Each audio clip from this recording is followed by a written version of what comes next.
অ্যানথ্রোপোলজির আলোচনার অন্যতম বিষয় মানুষের জৈবিক সত্তা সম্পর্কিত আলোকপাত করা। Stages of human growth and development এই বিষয়টিতে আমরা মানুষের জাইগোট অবস্থা থেকে ধীরে ধীরে কিভাবে গ্রোথ অ্যান্ড ডেভেলপমেন্ট ঘটেছে সেটি জানতে পারব। তাই এই ভিডিওতে দেওয়া লিঙ্কে ক্লিক করলে বিশদে সেই বিষয়টি জানা যাবে। অ্যানথ্রোপোলজির আলোচনার অন্যতম বিষয় মানুষের জৈবিক সত্তা সম্পর্কিত আলোকপাত করা।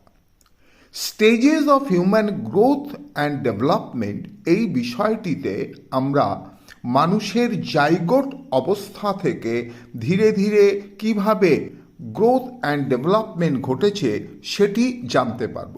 তাই এই ভিডিওতে দেওয়া লিঙ্কে ক্লিক করলে